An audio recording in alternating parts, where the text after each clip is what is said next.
Okay. Welcome. Jeffrey and I are very excited to welcome Paul Hobcraft, innovation strategist, ecosystem architect, and self-described innovation journeyman, again to one of our webinars. Paul has spent over 20 years advancing innovation in all its forms, from global turnaround to mentoring abroad. Across a range of businesses and government organizations, he brings hard insights into what actually makes ecosystems work and where they can break down. So today, let's go straight to the core. We decided to focus on why orchestration consistently outperforms collaboration, highlighting the behaviors, the interfaces, the incentives that activate ecosystems rather than stall them. Absolutely. And today's format will be Bob and I, we decided to try something different, something new. Our webinar will last longer than usual, 50 to 60 minutes. If you can make it, don't worry, the replay will be available to you. And we just want to make sure that we have the space that we can have a conversation, because I think that we need to dive deeper in what Paul is going to present us. And but we want to make sure that you have the space for your we have the space for your questions. So please post your questions in the comments and we will go along. We have today, together with Paul, we have identified 5 topics we would like to approach and to discuss together. And Bob is going to start. Thank you. So, Paul, the integrated interconnected business ecosystem, or the IIBE, the mindset. Why reframe how we compete? So, what are the core challenges in today's business landscape actually that led to this framework, this mindset? I think we have to look at it in a number of different ways, Bob. The world, I think, is in constant motion. And because of that, you're getting a number of different things happening. You're getting a very clear structural shift taking place, which is that, the politics, the tensions are all causing a change in how we need to think. So it's getting more dynamic and less static, less predictable, number one. Number two, there's an operating shift taking place where we are losing more control individually and within organizations. And what we've got to try to do is work through what I think is a coherent stage, and that I think comes from ecosystems. My 2 other points that start this particular segment is the capability and maturity gap is widening, is changing. We're losing more people. We've got lots more shortfalls in professional capabilities. They're getting more specialized. It's creating more and more gaps and problems going forward. And I think the last point of why I think ecosystems is becoming significantly important is there is a risk framework beginning to really occur in the world, which is there's beginning to talk about a lot more bubbles, doing nothing. How are we going to align ourselves? Is it going to break down? So you've got that, let's say, is the context of why reframe what we are doing now. I think the other point is that business itself is actually in real crisis. It's staying very, very much in the last century thinking of we are independent, we can produce our own things, we can actually be good enough for what the consumer wants in the market. They're not. It is changing. It is becoming far more complex for us to find solutions And the only way we can find those solutions is actually start coordinating, collaborating, and having co-creation. So I think that's the framework behind why I think we need to reframe. I think ecosystems themselves are actually quite overwhelming when you get into them. I've been overwhelmed in getting into it myself. They are complex. What we're doing is we're challenging everything in people's relationships, their independences, the flow of how they've been running their traditional organization models. These are designs that struggle when you start talking ecosystems. So we need to break this complexity into what I call structured layers. And what I'd like you to do, if you don't mind, is put up the framework, please, if that's okay. Right. Now, well, big framework, lots of issues. I'm going to make it very simple, very quick. There is the horizontal, which is the bottom part of it, and there is the verticals. The horizontal is where you start in what's the purpose of actually thinking about ecosystem? What's the purpose of actually building an ecosystem system? You go a shared vision, because ecosystems, if you are going to move away from linear ones, which is where a lot of people are today, what I mean by that is I have a supply chain linear system where I've worked with one guy or two guys and they supply me in their goods and the materials. If we want to move out into a far more networked environment, we've got to start thinking in ecosystems. So purpose becomes number one. To achieve anything in collaboration, you've got to have good relationships. You've got to build trust. So point two, point three is, okay, you've got relationships, you've got purpose. What is the value creation? There's no point in coming out with something that's extremely incremental on what you're currently doing, because the cost of transformation into some form of ecosystem is a lengthy process. It can be a very disruptive process, and it can also mean that you've got to have something a little bit different, a little bit more special than what you've got. So value creation becomes quite important. What breaks down in any system when you're moving outside your own organization is governance. And governance becomes extremely important.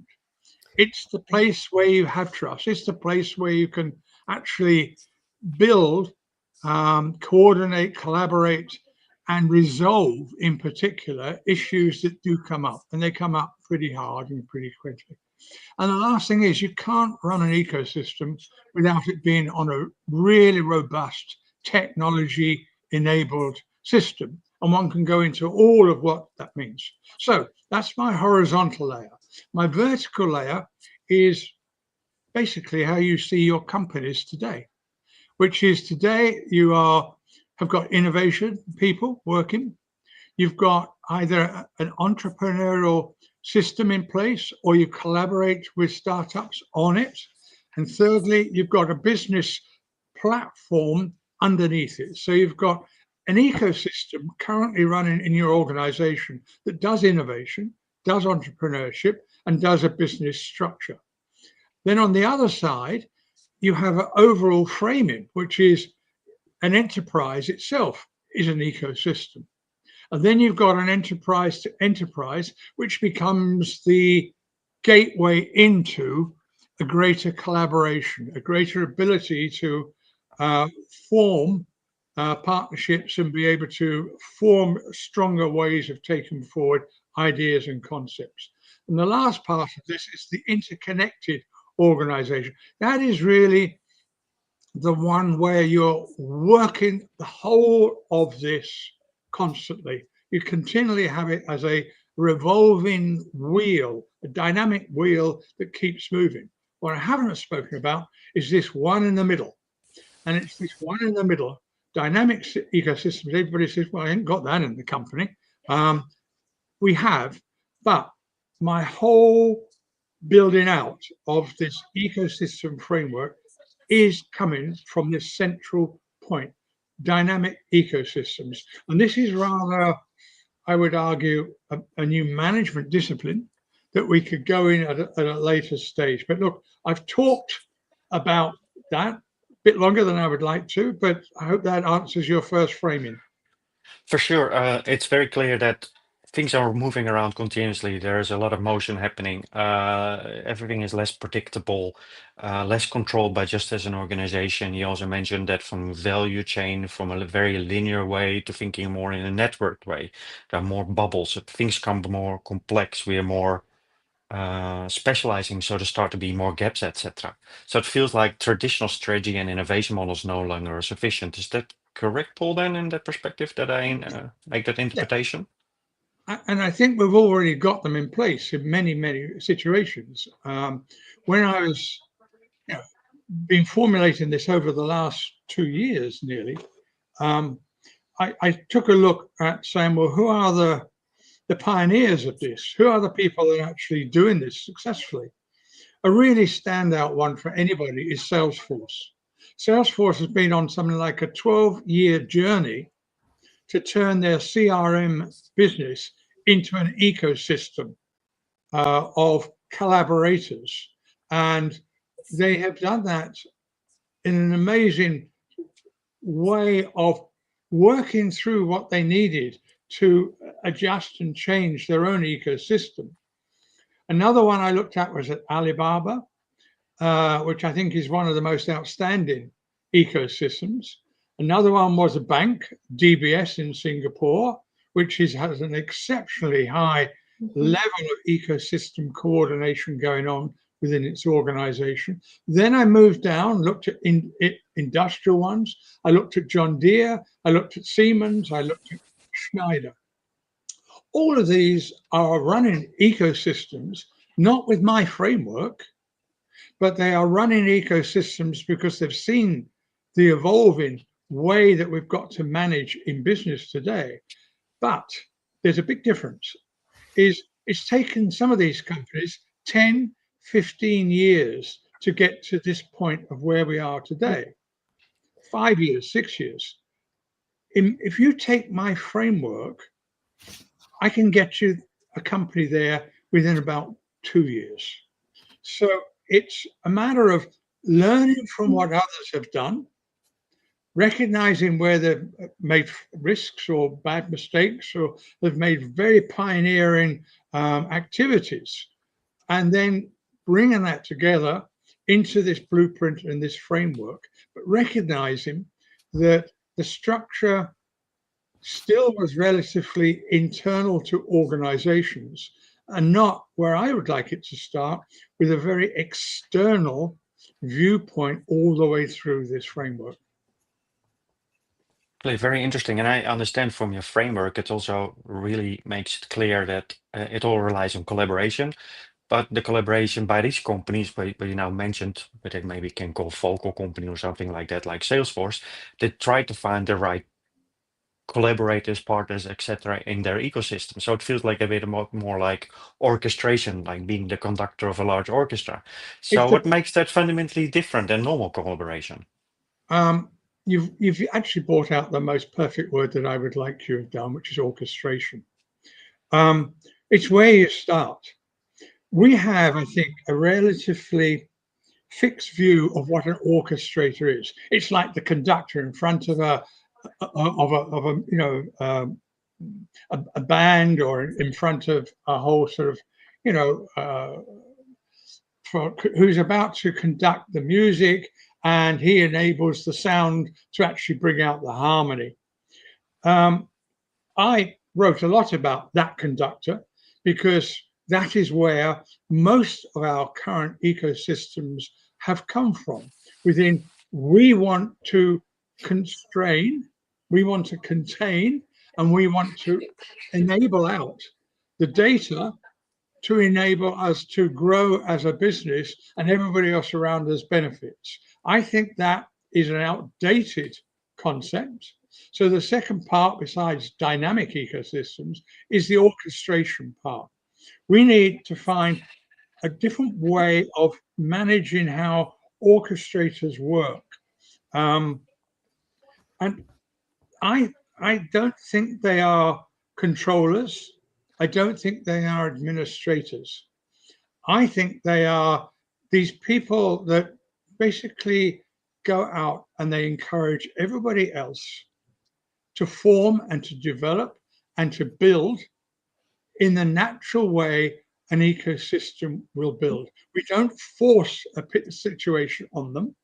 We don't impose the discipline, which sometimes the orchestrator will do. We are actually asking of a changing environment for this orchestrating role, if you want to call it that. That becomes far. I did some work very recently on how dynamics and orchestration come together. And I've really got a great set of emerging ideas coming out of this. But I think the key point I want to say is we want coherence, not control. That's number one. We want to have shared pathways for people, not where one is determining the pathway only. It could well be they put the stakes in the ground, but everybody's got to say that's our pathway. That's what we want to go. We want to take from that pathway far more than possibly we currently doing. It brings orchestration and governance together in a much tighter situation. And there are 5 dynamic elements that I've identified for us to help this orchestration quickly. It's mapping and diagnostics is number 1. Number 2, it's connectivity and alignment. Number 3, it's the government and decision flow. Number 4, it's learning and intelligence. And number 5, it's technology enablement. Now, I don't want to climb into those, but what I'm saying, it's not management we require out of orchestrators. We need a different type of role. And I think that will open up. And let me give you a classic example. Siemens, they orchestrate in a way that you buy their data solutions, you buy their machinery and whatever else. They are slowly encouraging partners to actually contribute into that. By offering their ideas, their solutions, and Siemens will then provide the resources to help build that up, and it will go onto their platform as an offering for a greater number of people. That's quite a slow process, and it's a slow process because Siemens is a cautious company, but it's a trusting company, and it doesn't want to violate a number of those points. But we need to accelerate, and because we have got a number of our thinking, I think, a little bit linear still. We are not most probably accelerating as fast as we should do what Siemens could do. Will Siemens ever collaborate with Schneider Electric? Will Siemens ever collaborate with Emerson? They should, because those will accelerate far more innovation, far more development, far more ability to actually add better value into what people can do and will be able to do with their projects or whatever they do. I like very much the way you framed it about the collaboration as understanding how we need to reframe, have a look at how we can reframe, how we compete. Even the word compete, is it still, does it still need to stay No. Michael Porter so much, in that we are rivals? But you also said it was about your approach. What you saw is to learn from others and how kind of leapfrog from a time perspective, bring more the external perspective within the ecosystem to build it. It's maybe a good timing also to talk about engineering ecosystems. What are the successes, how to make it happen, and how to avoid failure. So my first question would be, what patterns typically cause ecosystems to succeed or to collapse? Ecosystems don't fail because the idea was wrong. They fail because the conditions weren't designed properly. Mm-hmm. Think about that for number one.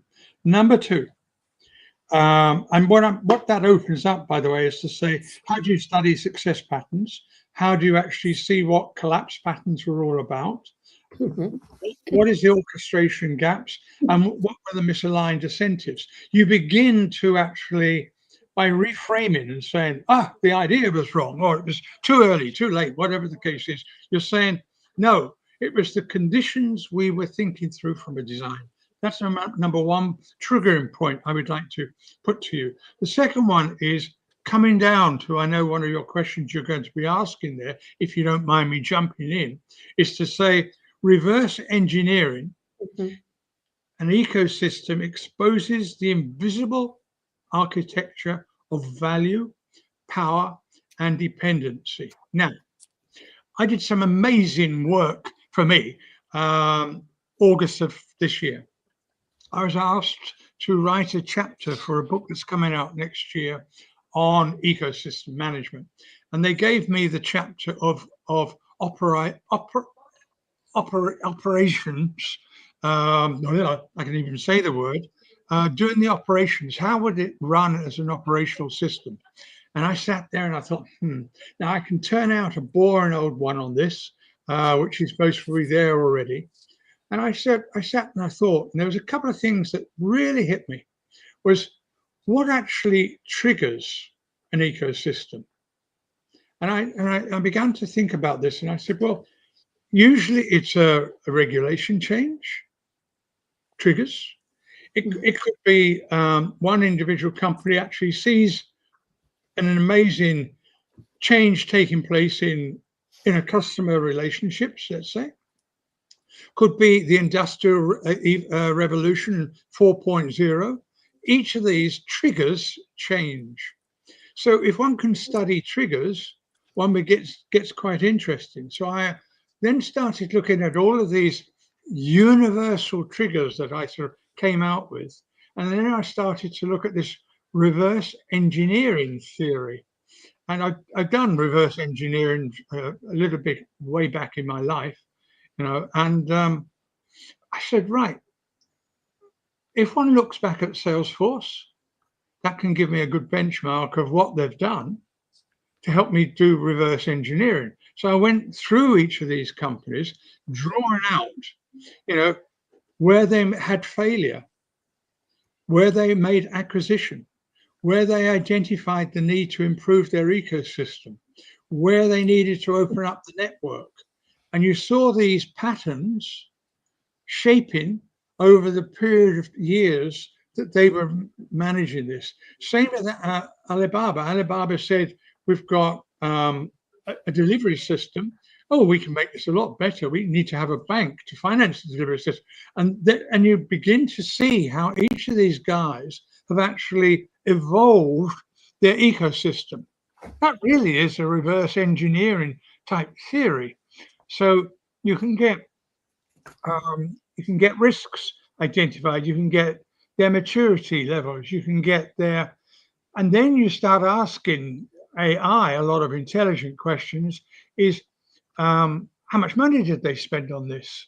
What was the management's feeling about doing ecosystems, and were they progressing to the way they wanted them? Has the vision changed?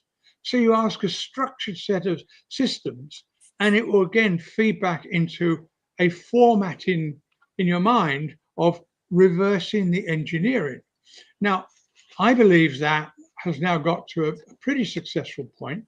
I've trialed that with about 6 or 7 companies, and what it gave me was maturity levels.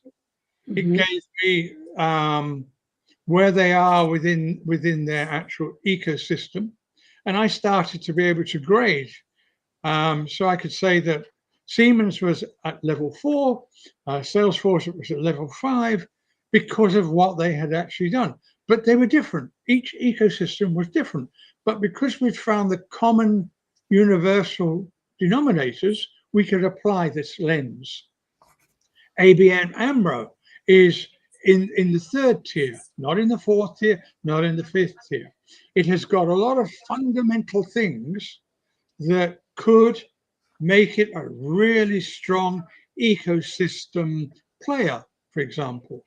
But it's lagging its two other major Dutch banks, because the next thing I did is I did a comparison lens. So I said, give me a lens for banks in the Netherlands, or give me a lens of banks across the world, or give me a lens for industrial companies like GE, Honeywell, Emerson, Schneider, and compare them. And I'd like you to compare where you see they've made progress, not from you're doing it wrong, but actually highlighting where they could go and improve and what their gaps were. So this whole re-engineering one became a very exciting part of how one can build for success and for failure.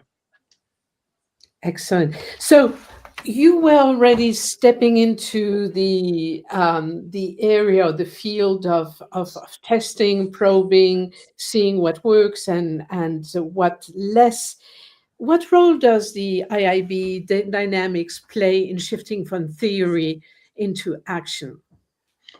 That's a good one, because clearly, when you look at that frame that you put up, it's a fairly static frame, it looks like, and it's not. It's what's underneath it that's.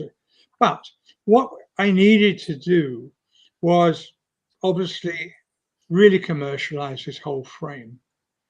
And so I've sat about and looked and said, okay, I've got now a triggering point, understanding that I could commercialize with people. I've got what I call a reality mapping tool, which gives people the point of, people say, oh yeah, I want to get into ecosystems. How do I do it? Well, not a matter of how you do it. Where's your reality? Where are you actually at this moment of time? Let's do some reality mapping for you to be able to then to recognize what this means internally, or what this means from a need to have a network around you. I then said, well, I need to keep operationalizing this. So I focused very significantly on the front end, like front end of innovation. It's the front end of ecosystems. And I've now built a number of self-diagnostics, which I can send to a company. I say, my hands are clean. I know nothing. And you have a look through that prompting mechanism and confirm to me or not whether you think this is a realistic feedback coming from public information, not from internal company information, that says, I am at this point. That's a very important point, that when you get these prompts, ownership takes place, number one. And that ownership comes in the fact of, you can then get into a much more detailed evaluation. And that's what I've been developing. So the front end has got pattern recognition, missed opportunities, reality mapping, intelligence fabric, maturity pathways, coherent tests. It just gets bigger and bigger. And I've got that through prompts, individual prompts, or I can produce diagnostics from the work that I've been doing and building up. So I'm commercializing the front end. It gives everybody a greater ability to come into purpose, which is that key point on my map. It brings out the dynamic tensions also within that map of what's wrong, what's right, where can we see opportunity. All those things are sort of there. And I did an audit the other day for myself, because once every 3 months I do an audit, and I do an audit on myself with actually ChatGPT, Google Gemini, and Claude, and now Perplexity. Every one of them gives me a different feedback on my audit from its own perspective. And what that gives me, though, is an ability to say, okay, my next stage on this is I've got to build a lot more tools. And I've got tools now for all sorts of recognition, all the way through developing an ecosystem from purpose through to technology enablement, through to relationships, through to orchestration. Excellent. Well, apparently, we lost Bob. Let me Yeah. see. But I wanted to show Michael, and thank you for your comments so far. With regard to the reverse engineering, what he tried to do, and I love that because you know that I'm also very active myself on with sustainability and circularity mostly. And I think it's a wonderful approach. I mean, Michael, thank you so much for your comment. And so, Bob, we were waiting for you. So I'm passing on to you now. We're at the dual layered ecosystem model. Bob, can you hear us? Apparently, until let me maybe start asking the first question until Bob's apparently seems to have a technical problem. And are you here? So you can go ahead. No, we don't. You're muted. You. We have to say that once, don't we, in every webinar, really. It's good. Yeah, once it needs to happen. So it's got to, yeah. So let me ask you the first question. What are the two, on the dual layered ecosystem model, what are the two critical layers in IIBE and why must they be integrated? As I explained when we went through the visual you kindly put up, we have domains.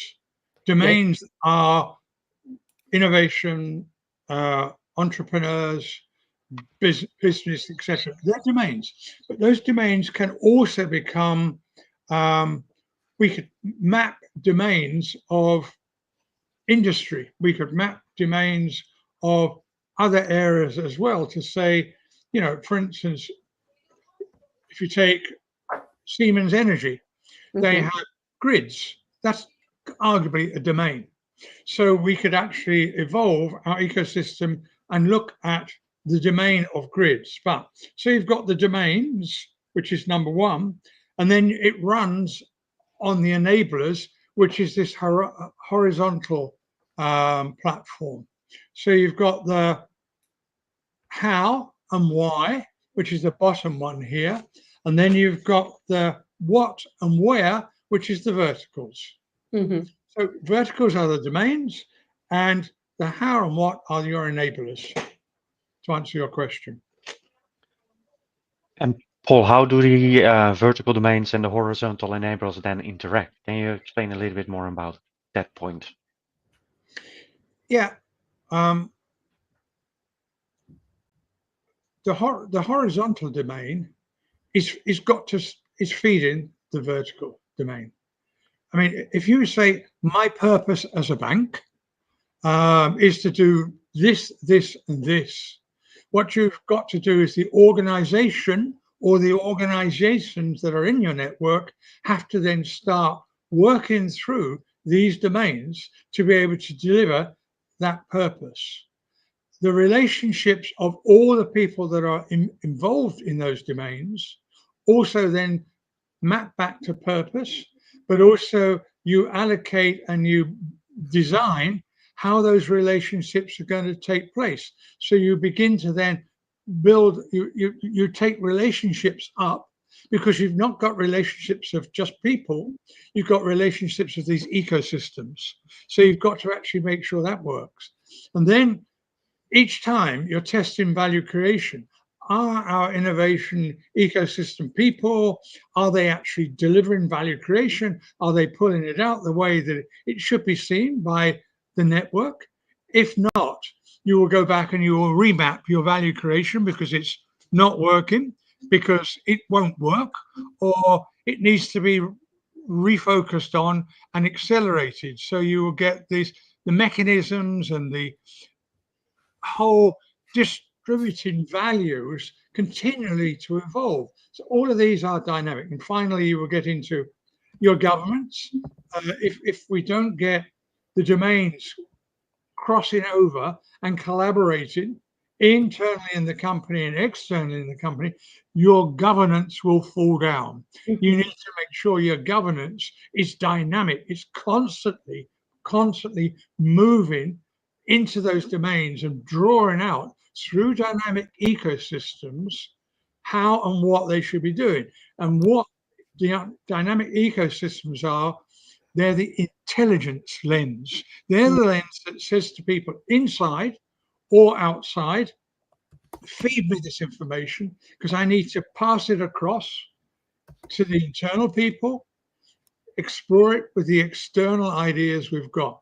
So governance coupled with orchestration, coupled with dynamics and intelligence, you're really getting at the heart of how this whole thing begins to work. And of course, technology is so essential because if people don't bother to record it, don't bother to send it over to anybody, don't talk to each other on a regular basis, etc., etc., etc., and that means it's got to be dynamic, it's got to be constant, and that means it's got to again tap into each of these ecosystems.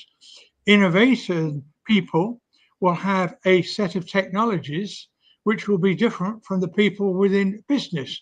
But we know that because that's what our businesses currently have today. But we've got to harmonize a lot of those. And that's quite a tough task, is to harmonize it because, as you know, technology doesn't talk to each other very easily, particularly if you're bringing a number of companies together. And you've got to find ways to do that. Yeah, so I hear you actually saying remapping, dynamics. So it's really is important to be adaptable. And that is basically key to be successful, if I may use that statement. Yes, yes, of course, yes. Okay, clear. So, you know, I put myself back in the shoes of a CEO, of corporate CEO, and it's quite, what shall I do, you know, to go from the idea to the execution, and what specific steps, but not only as a CEO, but as the overall sponsor of change and adaptation. What can leaders take to activate the IIB? Because you said earlier you've developed a prompt, you know, that can help companies also to see where they are. How could we make it happen? Because you said it rightly at the very beginning.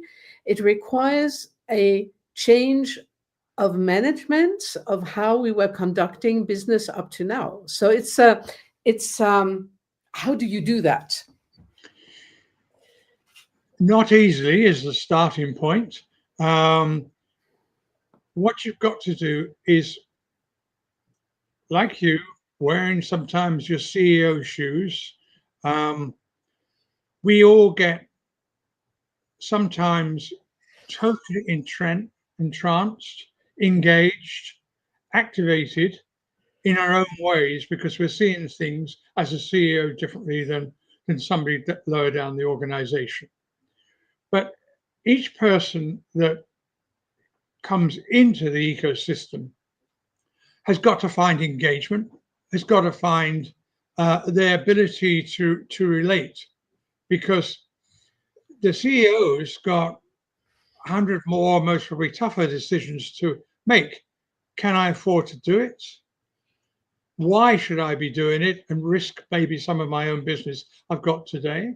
Do I lose my IP and share my IP with other people? So it's got a range of questions that will automatically come bubbling up. The more that come bubbling up, the better. Simply because the more you can get answers to those questions, the more he's going to be engaged and the more he's going to be convinced that this is actually a way forward for his business. He can get better growth. He can get better impact. He can get better outcomes because he's getting his organization far more able to tap into other people's knowledge, expose themselves to new market activities, have a greater diversity of opinions in discussions. He can actually look around his table and all the other tables of his partners and say, how do we collaboratively build this out in a different way than we could have done individually? Because individually, we would have built a far more constrained solution than I think what we've got possible with our ecosystem solution. Take Salesforce as an example and how they evolved over this. If it hadn't been for the CEO driving this forward with an absolute passion and belief, if it hadn't been for Siemens CEO and their chief technical officer driving through their ecosystems, everywhere you see successful ecosystems, you do see a very strong hand of the CEO. But you then have to have the board, then you have to have the people that are going to manage this and also feed into this. Each has got a layer, each has got a structure that you've got to design through dialogues, through workshops, through conversations, the ability to bring out people's understanding that they can move in a different way. But the key is mindset. And mindset is so critical to make people sit up and realize this is going to change that for them. And that's uncomfortable. Absolutely, but I think it's a beautiful bridge to the mindset. So, and you were talking about the strong hand. What are the roles, the incentives, or the behaviors that need to shift to have a success? I think if you ask a lot of people within organizations, how frustrated are you? What is it you're failing to get through? You're going to get a list that's most probably as long as my arm, your arm, and Bob's arm all together. I mean, it is incredible. You know, we still talk about silos. We still talk about, I have a project, they have a project. We never really sit down and talk about the project. Or my manager is on a completely different wavelength to myself. Or his manager has got favorites. And you go through. I can't change those as human. They're part of our human makeup. But what we can do is we can start fusing into human thinking, intelligence that's coming from AI. And so it becomes less of a threat and an independence. It actually comes in and we ask a question. Okay, I'm in a siloed environment. I've got so and so and so and so. I'm having real difficulties. Help me with this. And it will come back with a very helpful set of solutions. If the company is open-minded or going to be a more open-minded company, if it believes that silos is one of its constraints, it might get very interested in what AI says, but it will also then get very interested in the other people who are sitting around that table who say, well, that's my problem as well. Yeah. And suddenly you're opening up possibility. And listening to what you were saying, all of a sudden I was thinking roles are constraining us. I mean, they are necessary in certain ways, but you were saying at the very beginning and also throughout all the discussion we have so far about the importance of collaborations. So it moves away from roles to collaborations, and which is, I must say, a aha moment of mine that I'm taking with me. because I've never thought of roles. I mean, no, I always thought of roles about clarifying the situation, but it kinds of puts us also in silos. So it is about maybe to define what the roles are in the future, that they're more collaborative and more open for exchange, allow exchange. Um, and well, this would lead us to another discussion. I have, because I spoke about sustainability and purpose, and Michael also made some comments in here. How can sustainability and purpose be embedded into ecosystem-driven value? I think the more people collaborate, Mm-hmm. the more people cooperate, the more value they see across a whole chain of immediate value and long-term value. If you look at ecosystems as only going to be short-term, it's not going to yield you the return. I think when you start stretching people's minds, and I pull out one that haven't got it in front of me, is the Battery Alliance that took place, for instance, is an extremely good example of where somebody said, we're all producing a different type of battery, we're all producing a different type of thing. Hey, this is crazy.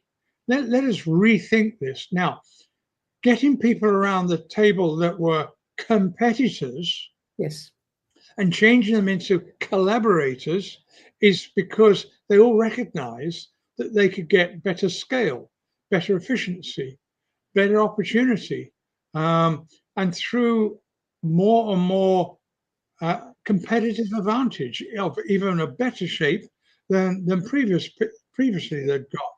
So it is going to be through more recognition that we've got to go through more of these alliances that I think we will get closer to then. Well, hang on a minute. We've now got a good battery. We've now got a battery that actually is scaling. It's up to a certain size. How are we going to, how are we going to re-engineer that battery? How are we going to actually reprocess it? So you pull in, don't you, another part of your network people, which are the ones that actually can do that, breaking down the battery into the parts. It could well be that the parts weren't good enough to be able to do that end of life part. That raises itself in an environment where you actually are working for a bigger, longer term, broader ecosystem solution. Batteries is an example. Grid is another example. Hydrogen is another example. You can go on and on and on, where alliances will move forward. The question I think you're asking there. Mm-hmm.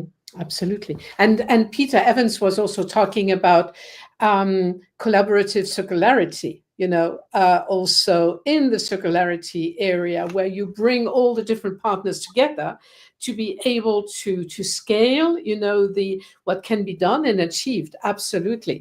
Absolutely. I did a curious, silly little piece of work the other day. There's always a myth that you can't have scale, speed, and scope. It's a bit like the triangle. You can only have the two parts on the bottom. You can never get all three. And I was looking at this, and again, I think one can find a way through the IIBE that you will certainly be able to achieve all three. But I'm not going to go too much into that. But I really thought it was quite fun because it takes away a bit of the myth that's in innovation. Oh, you can't have scope, if you haven't got this and that. I think we can do something on that. But my final point, if I may, to pick up on your point, the other way of looking at how people react, how people would want to change, is I try to take away the silo thinking and the budget constraints and the people constraints. And I said, what are people suffering from today in today's organization? What are their pain points? And their pain points are fatigue. It is delusion. It is gaps either within their own understanding, within their own capabilities, within their own skills. It's about the ability to say, I don't feel we've got the adaptability that we could do. Mhm. I don't think we've got the connections into all the people we should do. If one looks at a universal set of problems, which are besides the historic ones that we've talked about, but we look at what people are trying to do, Yes. I think one can get closer to actually, again, make change, because ecosystems can give you a change because they're giving you a much broader picture, a much bigger framework. They're giving you the opportunity to actually collaborate, to co-create. You raise up your level of enthusiasm because you see a bigger picture, you see a bigger solution to go find. And the greater you can orchestrate that, you'll lift up all boats, as they say. Right, right.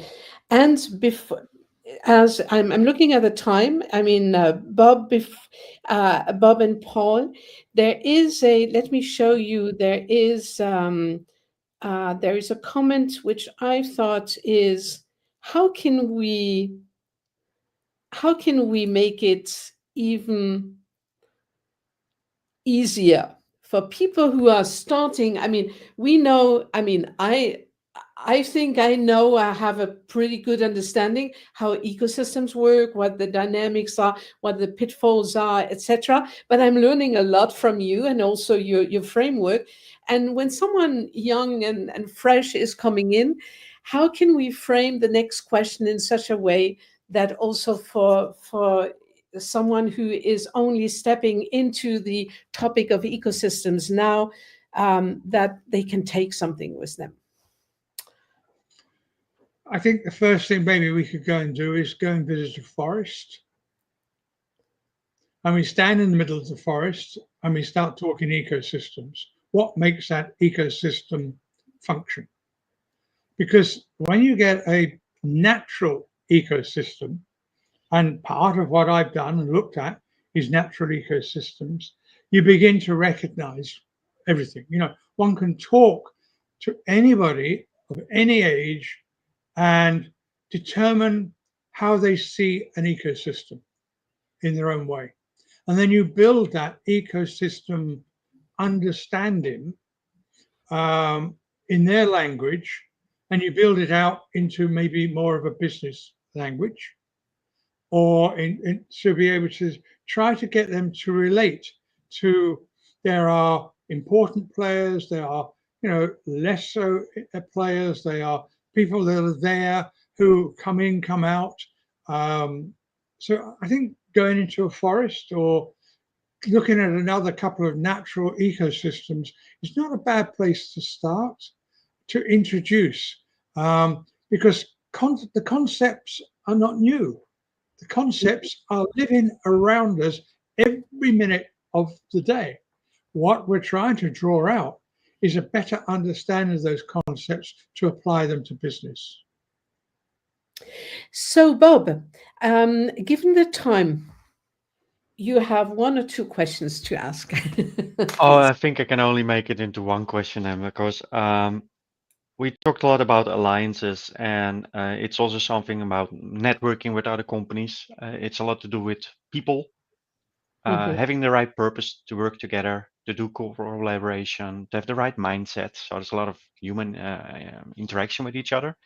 But at the same time, I heard, Paul, you referred to artificial intelligence, which can be used as an independent advisor. I thought it was a very interesting point. So actually, I'm also thinking about how can artificial intelligence, or maybe even technology in general, then help or reshape this orchestration of working together, collaborating with other companies. How can that be beneficial? I, what we need to do is we have to anchor human and AI together. Mhm. We're not doing a very good job of that at the moment. We are playing with projects. Go and have a look at a project, see if we can make it more efficient or more effective. And they do that through AI, and they get a limited amount of learning. what we've got to do by applying it through an ecosystem approach, we are saying that our engagement of the human and of AI needs a couple of things.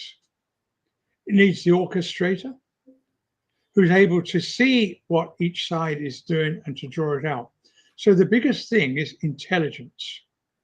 And we have to apply human intelligence and AI intelligence in this ecosystem, dynamic ecosystem, this orchestrated sort of point, to be able to say we're getting the best out of both. I mean,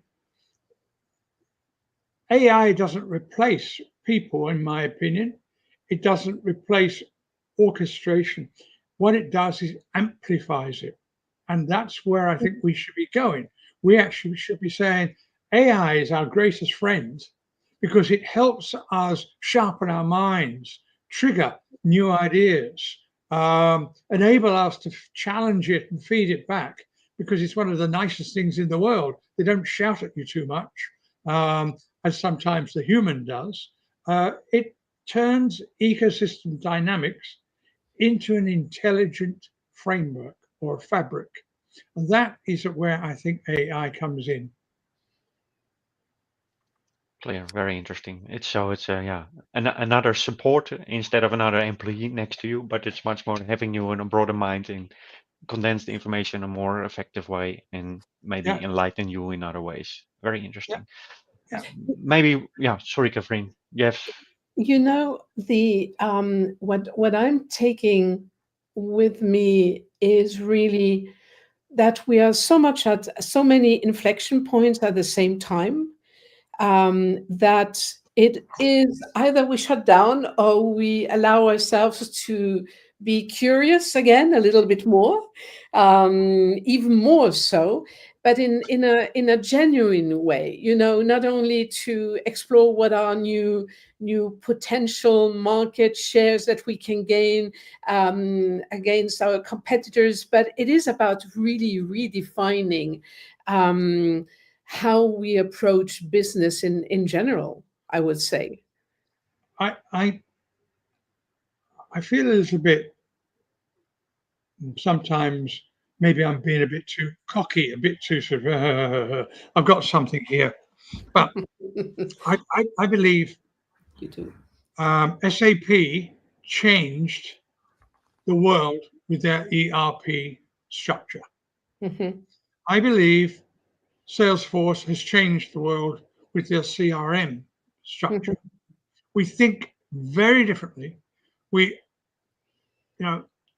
collaborate, we build out on each of those are fundamental cores of our current business, and I think going forward, our future business.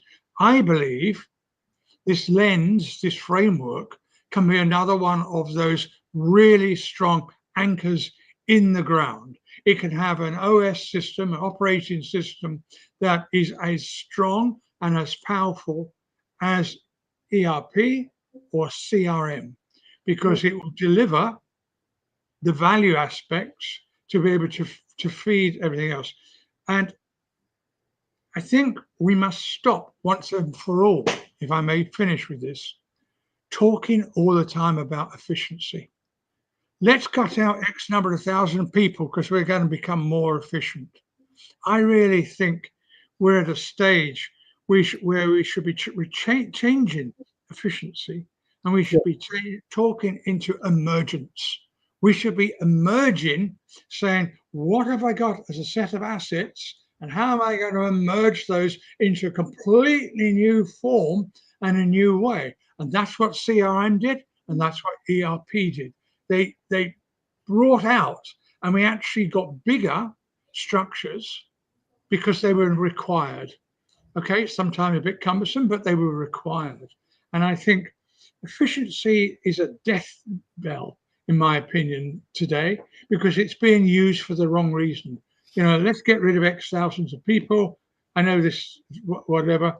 And I got, just as a final point, I got quite angry when ABN AMRO came out with this statements this last week or two. I've been doing a lot of validation work on Dutch banks. I've been doing a lot of validation on ABM and where it sits.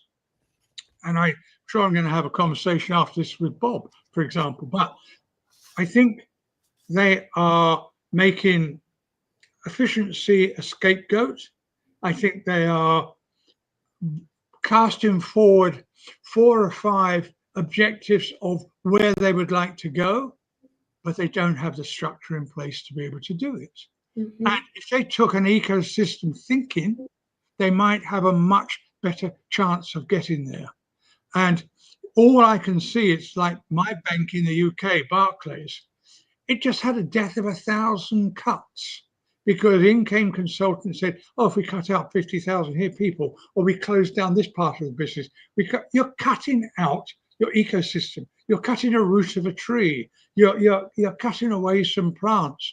You are actually shrinking your chance of survival unless you actually start reframing and rethinking yourself in a much broader context. I missed that coming out of the announcements of ABN, and that's what disappointed me. But that's my own little beef. And I mean, you did a very compelling closing of our webinar. Also, with what you were saying before the ABN AMRO example, I think that it is about rethinking efficiency, and I love the word emergence that you brought up. And I would say we have now we have been on the air for 1 hour. I mean, thank you so much. Continue the work. We need people like you, Paul. I mean, seriously, good. I mean, really extraordinary work. And I'm taking a lot of seeds and deeds for me, and what to do, what not to do. And Paul and Bob, do you want to say something at the end? No, I want to thank both of you, and especially Paul, of course, of Yes. sharing this information. Very much interested to find more details about the framework and actually how it can actually help to make a better value for many more people. That is very interesting. It's Yes. about survival, and I really loved also the comparison, of course, with the natural ecosystem. What you also say and just described from a company perspective, it is an ecosystem in itself. Yeah, if you cut, you maybe are cutting yourself and having the chance to grow. So those are interesting thoughts. Thank you for that. And Thank you for both. Thank you for both. And I would say to the audience, whenever you want to reach out to Paul, he is a treasure of ideas and examples. So, I mean, reach out to him, and you More will than see- welcome. And Paul, you will see in the comments, Hojad, I hope I pronounce your first name correctly, has a question maybe that you can give him an answer, because he's very keen to learn more, and would love to start from a specific example. Maybe I'll let you continue to have the dialogue, and thank you again. And Paul, I mean, I think that Bob and I would be absolutely delighted to have you again in a few months. Thank you. For sure. Thank you. Absolutely. Thank you so much, everyone. And thank you to you all. I'm ending now the stream.